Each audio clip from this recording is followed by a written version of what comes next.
नमस्कार, मैं रविश कुमार। यूपी के अमरोहा से सांसद दानिश अली को लोकसभा में क्या क्या नहीं कहा गया।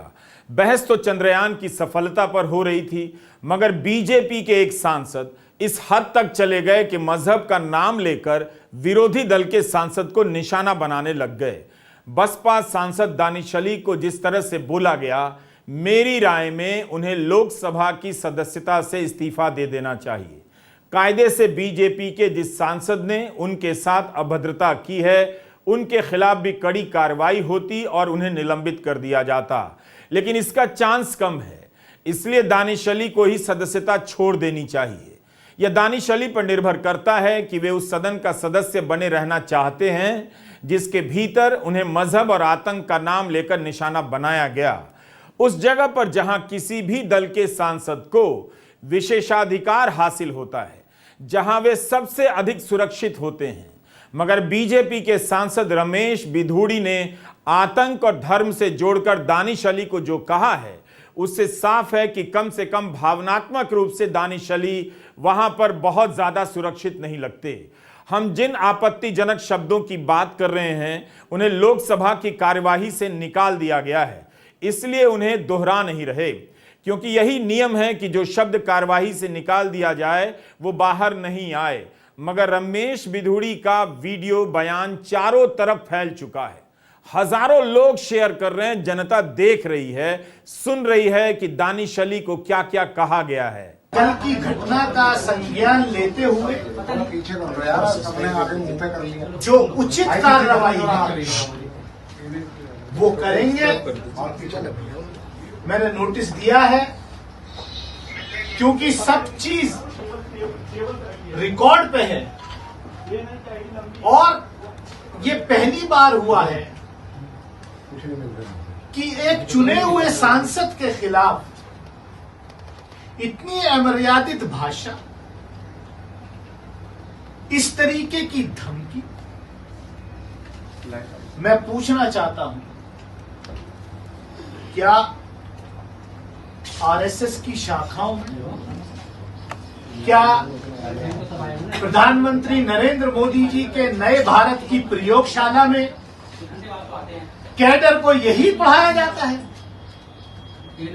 जिस तरीके का कल दुनिया की लोकतंत्र की, we are mother of democracy according to honourable prime minister and we are proud of it. उस मदर ऑफ डेमोक्रेसी के टेंपल में एक चुने हुए सांसद के खिलाफ जिस तरीके के अल्फाज, मुल्ला, कटवा, आतंकवादी, उपद्रवी, ये क्या है? इस देश में हो क्या रहा है? ये हो क्या रहा है? रूह भी कांप जाती है वो अल्फाज सुन के। मैं रात भर सो नहीं पाया, दिमाग की नस फटने को तैयार थी है मेरी। मैं इंतजार कर रहा हूं कि मैं करूं तो करूं क्या, जब मेरे जैसे चुने हुए व्यक्ति की स्थिति आज इस देश में यह है, तो एक आम आदमी की स्थिति क्या होगी? मुझे उम्मीद है कि मेरे साथ न्याय होगा।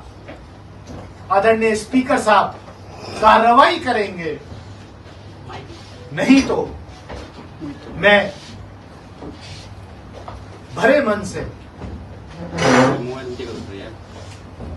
इस सदन को भी छोड़ने पर विचार कर रहा हूं, क्योंकि ये एक सभ्य समाज में बर्दाश्त नहीं किया जा सकता। दानिश अली आहत हैं, आक्रोशित हैं, पर उन्हें विचार नहीं करना चाहिए, लोकसभा से इस्तीफा दे देना चाहिए। यह मेरी अपनी राय है। जिस सदन में एक सांसद ने उन्हें इस तरह की बातें कही हैं, उन बातों ने दानिश को सदन के लिए वैसे ही पराया कर दिया है, हमेशा हमेशा के लिए। लंबे समय से राजनीति में दानिश अली हैं।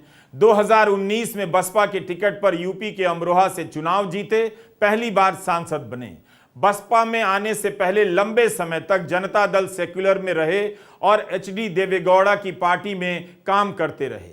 संसद में इनकी भागीदारी का ट्रैक रिकॉर्ड शानदार मालूम पड़ता है। पीआरएस के रिसर्च से पता चलता है कि सदन के भीतर दानिश अली का रिकॉर्ड बेहतरीन है। संसद के अधिकतर सत्रों में इनकी उपस्थिति 100% रही है और औसत उपस्थिति 98% रही है। इन्होंने 139 डिबेट में हिस्सा लिया है और कुल 191 सवाल पूछे हैं। हाल ही में अविश्वास प्रस्ताव के समय दानिश अली ने संसद टीवी की एक चालाकी पकड़ ली। जिस समय बहस चल रही थी उस समय संसद टीवी पर मोदी सरकार की 9 साल की उपलब्धियों की एक पट्टी चल रही थी। दानिश अली ने देखा और उनके ही टोकने के बाद इसे रोका गया। बीजेपी के सांसद हैं रमेश बिधूड़ी, दक्षिण दिल्ली से, जो संभ्रांत इलाका माना जाता है, समृद्ध इलाका माना जाता है। सोशल मीडिया पर जो वीडियो वायरल है उसे सुनकर किसी का भी सर शर्म से झुक जाना चाहिए। दानिश अली ने बताया कि वे इतने आहत हो गए कि रात भर नींद नहीं आई। जाहिर सी बात है, सड़क पर दी जाने वाली गालियां, सांप्रदायिक नफरत से भरे शब्दों को लोकतंत्र के मंदिर में दोहराया जाए, उसमें आस्था रखने वाले किसी भी नागरिक की नींद उड़ ही जानी चाहिए। दानिश अली ने लोकसभा अध्यक्ष को एक पत्र लिखा है। इस पत्र में लिखा है कि रमेश बिधूड़ी ने मेरे खिलाफ गंदे से गंदे शब्दों का इस्तेमाल किया जो लोकसभा के रिकॉर्ड का हिस्सा है। उन्होंने मुझे मुल्ला, उग्रवादी, आतंकवादी आदि कहा है। अफसोस की बात है कि यह सब संसद की नई इमारत में कहा गया। इससे मेरा दिल टूट गया है। इस महान देश के अल्पसंख्यक सदस्य के बारे में इस सदन में इस तरह की बातें कही गई हैं।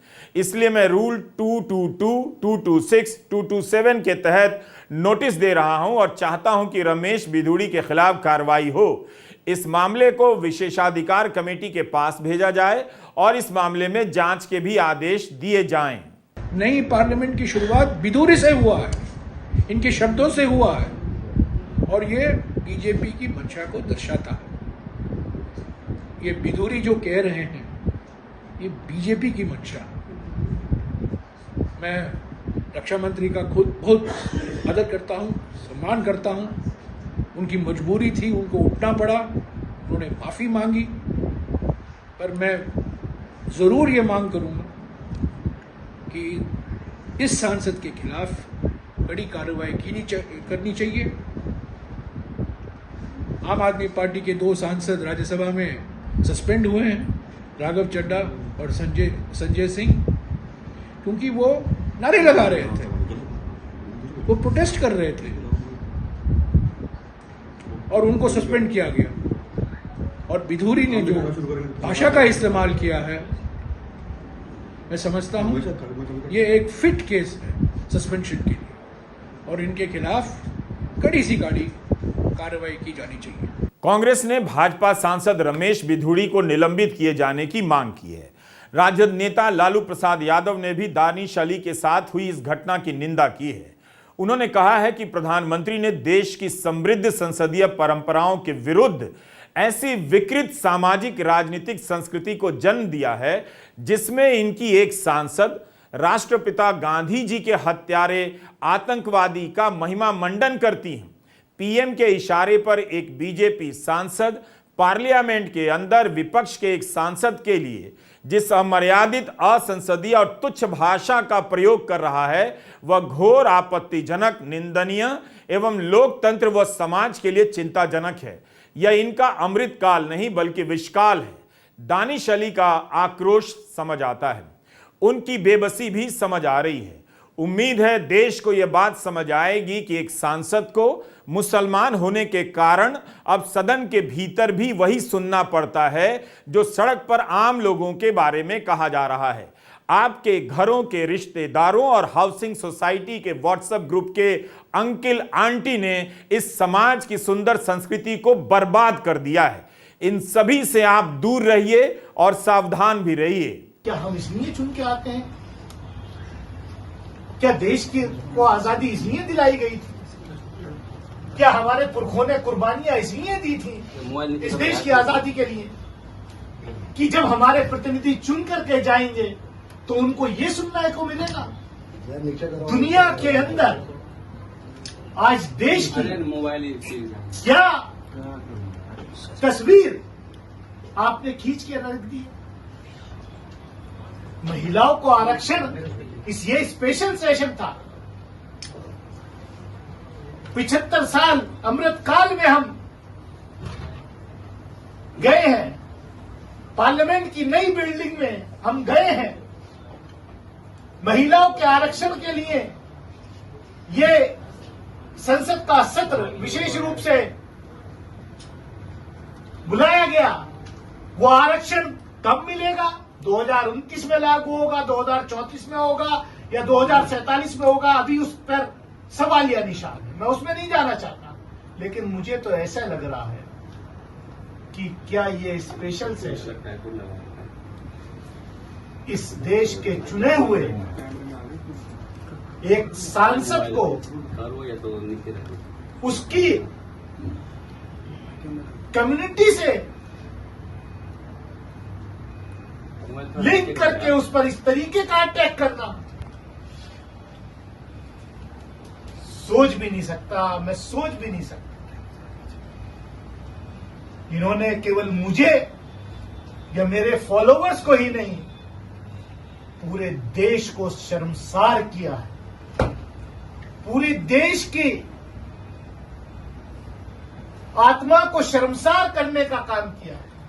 दानिश अली की पार्टी बसपा की अध्यक्ष मायावती का बयान आया है कि दिल्ली से भाजपा सांसद द्वारा बीजेपी सांसद श्री दानिश अली के खिलाफ सदन में आपत्तिजनक टिप्पणी को हालांकि स्पीकर ने रिकॉर्ड से हटाकर उन्हें चेतावनी भी दी है, वह वरिष्ठ मंत्री ने सदन में माफी मांगी, किंतु पार्टी द्वारा उनके विरुद्ध अभी तक समुचित कार्रवाई नहीं करना दुखद और दुर्भाग्यपूर्ण है।